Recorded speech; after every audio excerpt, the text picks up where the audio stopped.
Good day, ladies and gentlemen, and welcome to my humble home, my casa, my hacienda on the windy hills of Livingston, Montana. Okay, I've got, let's see, June 4th of 2022. Now, what I'm up to today in this movie file is I thought I would carry on about the subject of bison or buffalo. Don't go away. Don't click out of here, please, or I'm going to feel real lonely and cry and all this stuff. But you might find this kind of interesting because here the other day, I did a video on the dangers of these big wildlife animals, game animals, whatever, here in Yellowstone country. And I thought to myself, why don't you just continue this on a little bit, considering lots of people just don't understand about these huge animals that we have in Yellowstone country, meaning Wyoming, Montana, the park, etc., etc. Okay, I lived up in West Yellowstone, Montana. That's a tourist town. That's the west entrance to the park from, let's say, it was 1996 to 2004 till I moved down here to Livingston. Livingston is 125 miles from West Yellowstone, Montana. It's down out of those Gallatin Mountains and it's back over to the east. And what did I say? 125 miles, yeah. So it's north and east of West Yellowstone. But anyway, I got three stories here, little stories I'll tell real quick in a row here to give you more meat to chew on, so to speak, when it comes to these animals called bison or buffalo, whatever have you. Now, one of the stories is kind of funny. It all depends on your sense of humor, not my sense of humor. I got it pretty good. Considering all the crap I've been through in my life, I think that I've got a pretty good sense of humor. Okay. I'm not going to use dates or anything like that because it just make this file too long. These little snippets I seen, witnessed between 1996, I hope I got that right. Yeah, 1996 and 2004. Okay.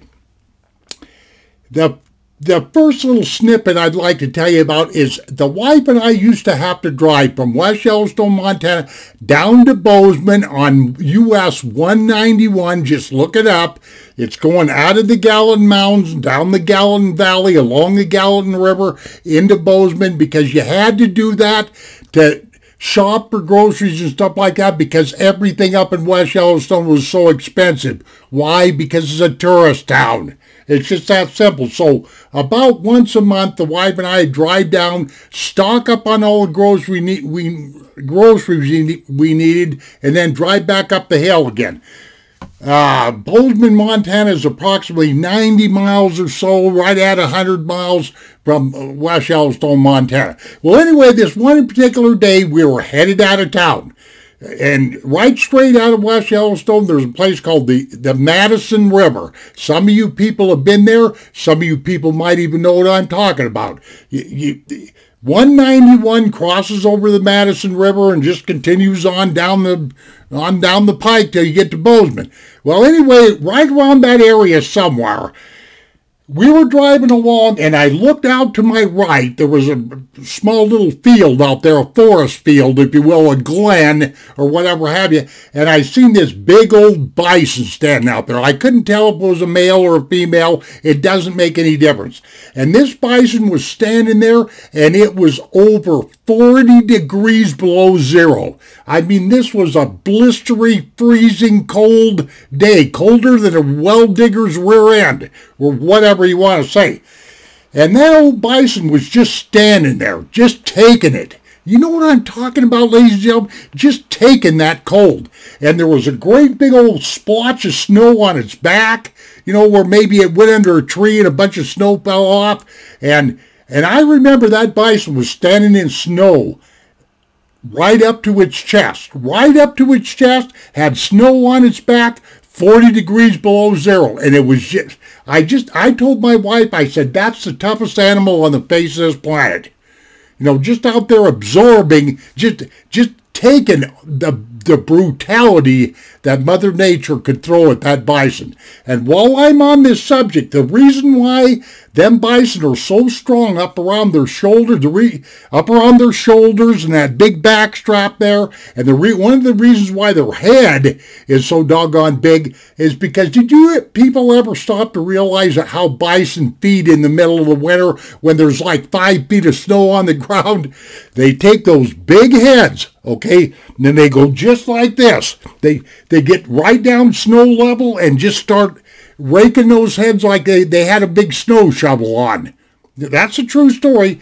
And they just keep raking that snow from side to side until they get down to the feed, i.e. grass, that they're looking for. And that is one of the reasons why a bison can run into your vehicle, flip its head a little bit, and tip your vehicle over.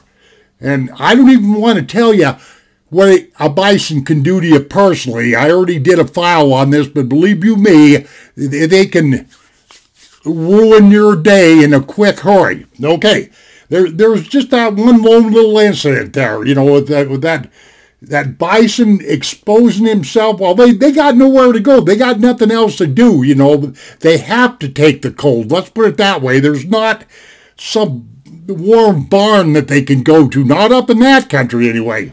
Okay, that's just one incident, which is not much anything, but it just goes to show you how tough I feel that these animals are. Okay, another year that I was up there, I was fishing out at a place called Rainbow Point. It was in the spring of the year, right when the ice was coming off of Hebgen Lake. Some of you probably know where Rainbow Point is. Some of you don't, but in order to keep this video short, I'm not going to explain to you where Rainbow Point is. But I'd been out there fishing all day, and I was getting ready. Well, I did. I put my pole back in my little...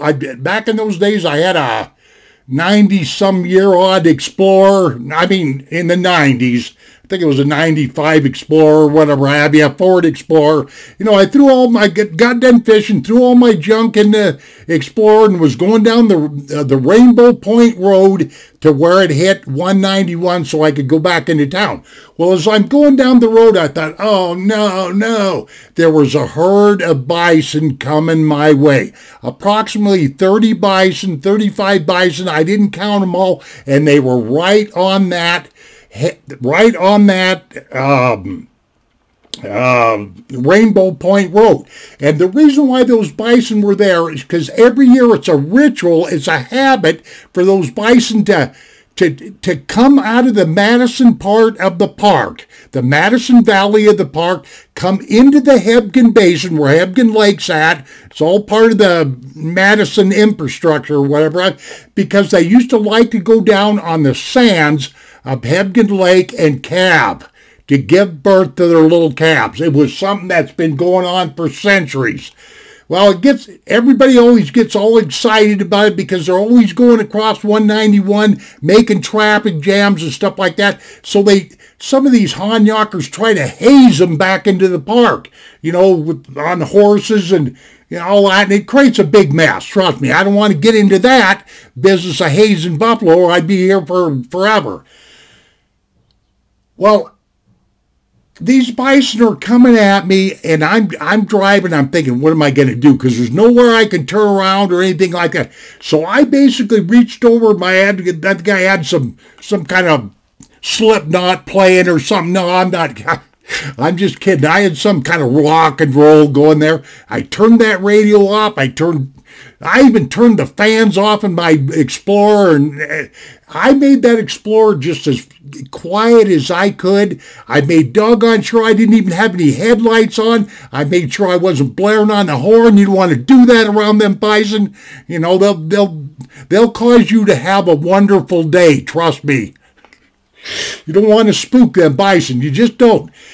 Okay, here they come, a whole bunch of them right down the middle of the road, and I'm just like this. I'm just white-knuckling it. I was as close as 2 to 3 feet for those bison that were over on the left-hand side of me, just right out my driver's side window.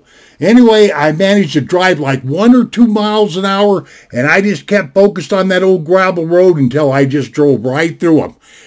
The people that live up in West Yellowstone are used to doing that because they get out onto 191 and everybody's traveling back and forth to Bozeman and all that kind of stuff. But I was out there on that county road, the Rainbow Point Road, but they were looking at me. They were so close to me, I could smell them. I could hear them, snorting a little bit. And, I kind of looked over my lap, and there's one, while I'm on this subject, there's one true and tried way that you can tell if a bison is getting upset. I bet you can't. What do you think it is? I'm going to tell you what it is. Their eyes turn red. Let me see what time it is. I got 10 minutes. Okay, I only got one more little story. But yeah, you can tell if you're getting in a bison space, or you're putting them in a corner, or you're harassing them, or you're upsetting them. Their eyes turn red. I know this for a fact because I've been around bison a lot more than this movie file here is going to let on, so to speak. Okay, the last little story I got to tell you is, I'm hoping to maybe cause somebody to chuckle out there in cyberspace or whatever have you. But this particular incident, I remember what year it was. It was in 1996, because I was going through VA therapy in Sheridan, Wyoming. But I happened to be home that summer. The VA let me out because they give me a 30-day leave. And it's a long-winded story. I don't want to talk about that either. I'll be here all day. Well, while I was home taking this little vacation before I started into therapy, my son got a hold of me one day. He says, "Dad, I think you're getting too bored. Let's go into the park." And he had his little boy, my grandson, with him. When James was only like 4 or 5 years old back in them days or something. So my son loaded me up in his car, and we drove into the park for something to do. Well, one of the places that we went to was Old Faithful Inn. Now, you guys, some of you folks have been to the Geyser, the Inn, and all that. Well, there's a restaurant, bar, and a store that sits like 75 or 80 yards or something from the inn itself. Anyway, we decided to go in there and eat. So, we got the grandson something to eat. My son got something to eat. I got something to eat. Well, I happened to finish before my son did and my grandson did. So I went and I told my son, I said, I'm going to go wait out in the car for you. So I went and sat out in the car, and there was this door kind of over to my left a little bit, and it was a door that went into a bar. Now pay attention here. You might get a chuckle out of this because this is a true story. This lady comes, stumbling out the door, and she looked over to be her right. It was my left. And she looked over to her right, and there was a bison standing there about 20 or 30 feet from the boardwalk, the old wooden boardwalk, just standing there feeding, not bothering a soul, not doing anything, not even remotely harassing the tourists or anything like that. And this woman goes, this is a true story, I don't care who believes this, who doesn't believe this, she goes, "Oh, there's one of them big bad things." Just like that. And can you folks answer me a question? Why do people, when they get drunk, they do this? They start this forward and backward stuff like they're trying to walk forward, and then they go backwards. Yeah, I know their central nervous system is all goofed up. But that's what this lady was doing. There's one of you big bad, I think she swore, SOBs or something like that. "I don't think you're so bad. I'm going to get on you." Just like that. And I'm sitting in my son's car going, this is going to be a really bad day for somebody. This is a true story. And I hadn't jumped out of the car to stop her because this thing started happening so fast that I really couldn't do nothing right in the moment, But she headed down that boardwalk but what I did is my attention shifted right to that bison, right to that buffalo, right to its eyes. And I started seeing those eyes turn red. And I thought to myself, this woman's going to this is her last day on the face of this planet if she tries to get up on that bison. Anyway, before I really was going to save her or try to save her or whatever, but before I could react or do anything like that, her old man stumbled out of the bar, and he goes, "Alice," or whatever her name was, Mary, he screamed out her name, and he goes, "Get your rear end over here, leave that bison alone," you know, and they like that. And she did. But I figured she was going to go over there, step up that boardwalk, and sling herself up, or try to get up. I don't even know how she figured she was going to mount that bison. But I guarantee you, if she would have managed to do that, there would have been the greatest rodeo that anybody ever seen.